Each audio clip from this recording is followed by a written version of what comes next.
Hello everybody. तो आज हम स्नेक के बारे में पढ़ेंगे। तो स्नेक का जो वेनम होता है वो एक्चुअल में उसका सलाइवा होता है और इसका नेचर क्या है? It is an organic irritant animal poison. अब वर्ल्ड में हमारे पास 2500 स्पीशीज़ हैं, जिसमें से इंडिया में 250 पाई जाती हैं और इनमें से 50 पॉइजनस हैं। इंडिया में जो हमें कॉमनली देखने को मिलते हैं वो कौन कौन से हैं? Cobra, king cobra, krait, banded krait, pit viper, Russell viper और सॉस्केल वाइपर और सी स्नेक। ये 4 ओविपैरस हैं और ये विविपैरस है। कोबरा और क्रेट ओविपैरस, वाइपर उसकी वैराइटीज़ और सी स्नेक विविपैरस। अब हम स्नेक की बॉडी के बारे में थोड़ा सा इंट्रो में लिखेंगे। इसकी बॉडी देखो, ये हेड वाला पोर्शन, ये बॉडी और ये टेल, इस तरह से आपने लिखना है। जब हम हेड लिखेंगे तो हम सारे सेंसेस लिखेंगे, बॉडी लिखेंगे तो हम बॉडी में टेल, लिम्स और बॉडी स्केल से कवर्ड होती है, ये सब पॉइंट्स लिखेंगे। So the snake has an elongated body with a short tail, many limbs which are anatomically present, so they are not visible to the eyes and they are immovable। मतलब वो anatomically present होंगी इसलिए हमें दिखती नहीं है, और उसकी बॉडी स्केल्स से कवर्ड होगी। ये हमने बॉडी में लिख दिया, टेल के बारे में, लिम्स के बारे में और स्केल्स के बारे में। उसके बाद अब हम हेड में लिखेंगे। तो हेड में आपने ear, eyes, nose, mouth, teeth, tongue और पिट जो होता है हेड के ऊपर, उसके बारे में लिखना है। तो उसका कोई एक्सटर्नल ईयर नहीं होता, 2 आइज़ होती हैं, 2 नोस्ट्रल्स होते हैं, एक डिस्टेंसिबल माउथ होता है, ठीक है। टीथ होते हैं जो छोटे छोटे होते हैं और लंबे फ्रंट के जो हैं वो लंबे होते हैं, जिन्हें हम फैंग्स बोलते हैं। और जो वो फैंग्स हैं वो वेनमस ग्लैंड से वाया अ डक्ट कनेक्टेड होते हैं। टीथ के बारे में हो गया। टंग लिखेंगे कि टंग फोक्ड होती है और वो डिटेक्ट करती है स्मेल को। This is new. फिर उसके बाद हम पिट के बारे में लिख देंगे। फैंग्स के बारे में आपने एक एडिशनल पॉइंट लिखना है कि 3 से 6 हफ्तों में फैंग्स जो हैं वो रिप्लेस हो जाते हैं, ठीक है। और आईलिड्स जो हैं वो फ्यूज्ड होते हैं, इसलिए हमें ऐसा लगता है कि वो एब्सेंट हैं। अब हम पिट के बारे में लिखेंगे। So it is an organ which is present there on the head to sense heat. तो हमने एक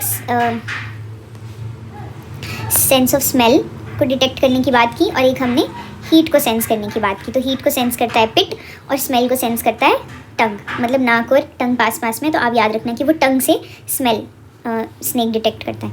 अब ये जो पिट है ये इंफ्रारेड रेडिएशन को भी कैप्चर करता है। तो हमारी बॉडी जो है वो कंटिन्यूसली जो हीट एमिट कर रही है वो किस रीजन में फॉल करती है? इंफ्रारेड रीजन में। तो इसलिए स्नेक जो है वो हमारी थर्मल इमेज जनरेट करता है लिविंग ऑर्गेनिजम्स की, जिससे वो अपने आसपास प्रे को या हमें लोकेट करता है और डेंजर को सेंस करता है। अब हम देखेंगे पॉइजनस और नॉन पॉइजनस स्नेक का difference.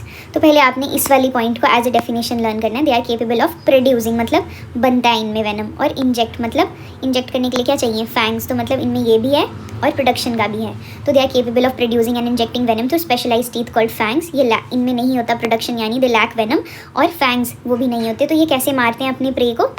They use that muscular power to kill and subdue their prey. अब इस पॉइंट में से कुछ पॉइंट्स आप मतलब यहाँ पर एडिशनली लिख सकते हो, जैसे ये वाली, एक तो ये लिख दिए, उसके बाद लिख दिया इनमें वेनम होगा, इनमें नहीं होगा, इसमें फैंग्स होंगे, इसमें नहीं होंगे, ठीक है, इस तरह से। उसके बाद हम अगला पॉइंट देखेंगे, इनका सलाइवा जो है वो टॉक्सिक होता है। वेनम इज़ देयर, सलाइवा, तो सलाइवा टॉक्सिक होगा, इनका नहीं होगा। इनका हेड जो है वो ट्रायंगुलर शेप होगा, यहाँ पर राउंडेड होगा। इनका प्यूपिल वर्टिकल होगा, इनका राउंडेड होगा। इनकी टेल कॉम्प्रेस्ड होगी, यहाँ पे राउंडेड होगी। जो पिट है उसे हम डाइवर्ट भी बोलते हैं। ये कहाँ पे प्रेजेंट होता है? Between eyes and nostril. ये नहीं होता पहली बात तो, अगर होता भी है तो वो हीट को सेंस नहीं करता। अब हम देखेंगे क्लासिफिकेशन। तो हमारे पास एक क्लासिफिकेशन ये है, एक क्लासिफिकेशन ये है। तो यहाँ तो स्नेक ओविपैरस होते हैं या विविपैरस होते हैं। तो ओविपैरस 70% होंगे, इसमें आएगा हमारा कोबरा, किंग कोबरा और क्रेट। आप इतना याद रखो फिलहाल।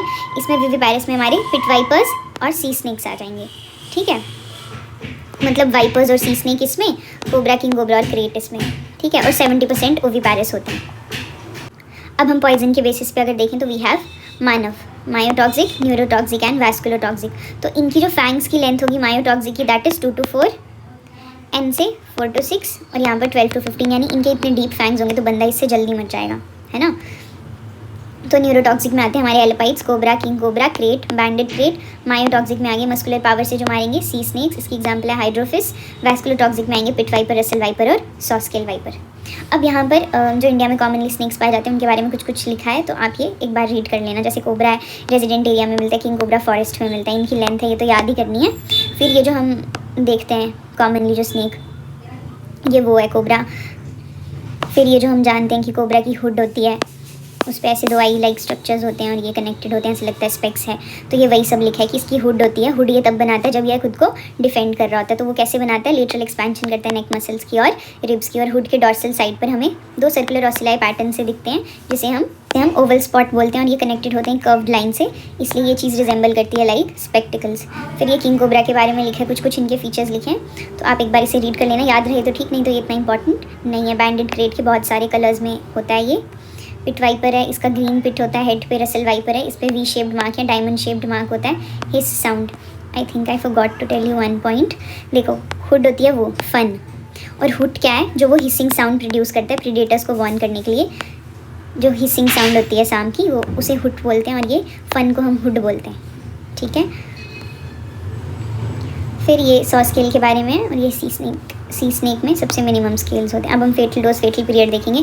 तो हमने अभी तक किस ऑर्डर में याद किया, कोबरा, किंग कोबरा, क्रेट, और फिर viper, pit viper, Russell viper, 100 scale viper और सी स्नेक। तो इसी सीक्वेंस में पहले आपने लिख देना, उसके बाद हम याद कर लेंगे 12, 6, 15, 8, 12, 6, 15, 8 ऐसे 2-3 बार बोलने पे इनका फेटल डोज याद हो जाएगा। अब ये कितना अमाउंट इंजेक्ट करते हैं पर बाइट वो भी दिया है, again you can skip this part. C snake क्या है, वो उसका फेटल डोज नहीं दिया है, मतलब ये जनरली नॉट फेटल, और ये अपनी मसल पावर से मारते हैं, तो वेनम के बारे में मेंशन नहीं है। ओविपैरस जो है वो 20 मिनट से 6 घंटे में, और विविपैरस 1 से 2 दिन में इंसान को मार देते हैं, ठीक है। अब हम देखेंगे साइन एंड सिम्टम्स। तो देखो, अगर आप खा लो जीआई ट्रैक्ट के थ्रू तो फिर पॉइजनस नहीं है venom. Why? Because it is proteinaceous, है ना, ये हाइक प्रोड्यूस करता है। पर अगर किसी की मुकोसा रप्चर्ड है, छाले वाले कुछ हैं अंदर अल्सर्स, तो फिर एब्जॉर्ब होकर पॉइजनस हो सकता है। अगर इंजेक्ट किया गया, यानी जैसे स्नेक ने आपके अंदर इंजेक्ट ही तो करा है वो पॉइजन, तो इंजेक्ट किया तो then it is poisonous. Manifestations depend करते हैं एज, डोज, हेल्थ पे और साइट ऑफ बाइट पे। अब हम category wise sign and symptoms देखेंगे। तो एलोपाइड्स न्यूरोटॉक्सिक होते हैं, तो ब्रेन के रिलेटेड साइंस होंगे, है ना। लोकल फीचर्स लिखेंगे, फिर सिस्टमिक फीचर्स, यही ट्रेंड सब में चलेगा। अब क्या ही होगा बाइट साइड पे, रूबर, कैलर, डॉलर, वही लिखना है। फैन के मार्क्स होंगे, स्वेलिंग होगी, इसमें याद रखना है बर्निंग पेन और सीरियस डिस्चार्ज होगा। प्री पैरालिटिक साइंस क्या है, वॉमिटिंग, हेडेक, गिडीनेस। और पैरालिटिक साइंस में टोसिस, ऑप्थैल्मोप्लेजिया, कौन सा पैरालिसिस, बल्बस पैरालिसिस। फिर पैरालिसिस से रेस्पिरेटरी फेलियर, कन्वर्जन्स और डेथ। वाइपर्स में क्या है, लोकली साइंस, रैपिड स्वेलिंग होगी। देखो इसमें वेसल इन्वॉल्व है, वेसल के अंदर क्या होता है, फ्लूइड, ब्लड, तो ब्लड से ब्लिस्टर्स, है ना, नेक्रोसिस। फिर ब्लड में सीरम वो ऊज आउट होगा, ब्लड का कलर है तो डिस्कलरेशन। और रैपिड स्वेलिंग, स्वेलिंग होती किससे, फ्लूइड से। फ्लूइड किस में होता है, वेसल्स में, तो रैपिड स्वेलिंग याद रहेगा। एलोपाइड्स में हमने याद रखना है बर्निंग पेन। उसके बाद सिस्टमिक में वही ब्लड रिलेटेड हैमरेज वगैरह हो जाएंगे, हीमोलाइसिस हो रहा है, और उसके बाद हीमोग्लोबिन्यूरिया होगा, ब्लीडिंग होगी डिफरेंट ऑरिफिसेस से। अब हीमोलिसिस हो रहा है तो वो ब्लड बाहर निकलेगा, तो ऑरिफिसेस से ब्लीडिंग होगी, पेटिशियल, रीनल और सेरिब्रल हैमरेजेस होंगे। उसके बाद अब हम सी स्नेक देखेंगे। सी स्नेक में इनिशियली प्रिकिंग पेन होता है। अब इसके सिस्टमिक सिम्टम्स वही मसल पेन, मसल स्टिफनेस और मायोग्लोबिन्यूरिया, MMM, ऐसे हम याद रखेंगे। फिर हाइपरकैलेमिया हम कैसे याद रखेंगे कि सेल्स किसके बने होते हैं, cells are nothing but bags of potassium. तो जैसे ये रप्चर हुई मसल तो सेल्स टूटे, उनमें से पोटाशियम निकला, तो हाइपरकैलेमिया। अब हम वेनम के बारे में बात करेंगे। वेनम इज़ बेसिकली टॉक्सएल्ब्यूमिन, तो जो टॉक्सिक सलीवा होता है उसके सलीवरी ग्लैंड से, they are modified parotid glands, वो होता है वेनम। अब जब ये फ्रेश होगा तो क्लियर एम्बर्ड कलर्ड होगा, और जब ड्राई होगा तो येलोइश ऑपेक हो जाता है। पॉइजनस ग्लैंड वही पैरोटिड ग्लैंड की location below and behind years, one on each side. इससे डक्स निकलेंगी जो फैंग से कनेक्टेड होंगी। टॉक्सिक प्रिंसिपल्स क्या क्या हैं वेनम के, एक हैं प्रोटीन्स, एक हैं एंजाइम्स। प्रोटीन्स किस फॉर्म में होते हैं, पेप्टाइडेजेस और पॉलीपेप्टाइडेजेस। एंजाइम्स में एक तो न्यूरोट्रांसमीटर एसिटाइल कोलिन, तो कोलिनेस्टरेज, और ट्रांसमीटर से ट्रांसएमाइनेज, इनको एक साथ, पीपी को एक साथ, और इन दोनों को डीऑक्सीराइबोन्यूक्लियेज और फाइब्रिनोलाइसिन को एक साथ। मोड ऑफ एक्शन देखेंगे तो न्यूरोटॉक्सिन जो है ये क्या करता है, बेसिकली एसिटाइल कोलिन के रिलीज को इनहिबिट करता है, ठीक है। Inhibits release of neurotransmitter, blocks release of acetyl choline at neuromuscular junction.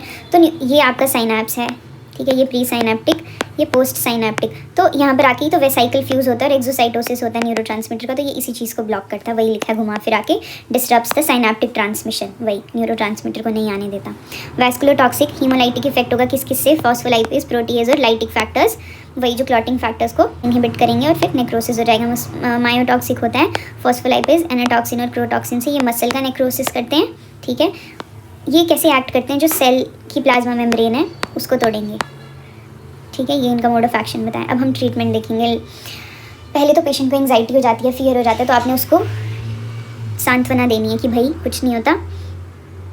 पहली बात तो सारे स्नेक्स पॉइजनस नहीं होते, और अगर हैं भी पॉइजनस तो हमारे पास ट्रीटमेंट है। फिर जो बाइट साइट है वहाँ पर आपने सोपी वाटर से क्लीन करना है, इंसिशन देनी है और सक्शन करनी है पंप से और सक्शन मशीन से। फिर वहाँ टॉर्निकेट अप्लाई करना है proximally to the bite site और उसे हर 20-30 सेकंड में रिलीज़ करना है टू प्रिवेंट गैंग्रीन। उसके बाद हमने वहाँ पर लोकली हिपैरिन देना है 30 to 40 के यूनिट्स, वैस्कुलोटॉक्सिक में और एलोपाइड्स में हमने KMNO4 देना है। हमारे पास एंटीवेनम भी है। Monovalent is for specific snakes, polyvalent किस में इफेक्टिव है, कोबरा, क्रेट, रसल और सॉ स्केल वाइपर में, और ये इंडिया में हम यही देते हैं। पहले आपने इसका एंटीवेनम का सेंसिटिविटी टेस्ट कर लेना है by injecting 0.1 ml intradermally. Antivenom के ड्राई ग्रैन्यूल्स होते हैं, उसे हम 10 ml डिस्टिल्ड वाटर में डिजोल्व करेंगे और फिर स्लोली IV देंगे। एंटीवेनम को हम 20 ml IV, 20 ml IM और लोकली 20 ml देंगे। एब्जॉर्ब पॉइजन की ट्रीटमेंट क्या है? न्यूरोटॉक्सिक में हम 0.6 mg एट्रोपिन, 0.5 mg नियोस्टिग्मिन देंगे, और जो न्यूरोटॉक्सिक के पैरालिटिक केसेस हैं उसमें हम कैल्शियम क्लोराइड और एड्रेनालिन देंगे। वैस्कुलोटॉक्सिक में हम वही हिपैरिन इंजेक्ट करेंगे, फाइब्रिनोजन देंगे। Vitamin K symptomatic treatment, artificial respiration, dialysis, antibiotics, antihistamines और टेटनस टॉक्साइड IM।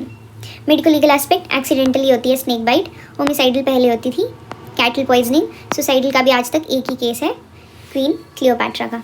अब पोस्टमार्टम अपीयरेंसेस में वही बाहर आपको फैंग के मार्क्स दिखेंगे, बाकी वही rubor calor dolor, bleeding, discolouration, swelling, redness और इंटरनली एस्फिक्सिया के साइन, पेटिशियल हेमरेजेस, लंग और प्लूरा में हेमरेजेस, एंडोकार्डियम में हेमरेजेस, हमें लिम्फ नोड्स स्वोलन मिलेंगे।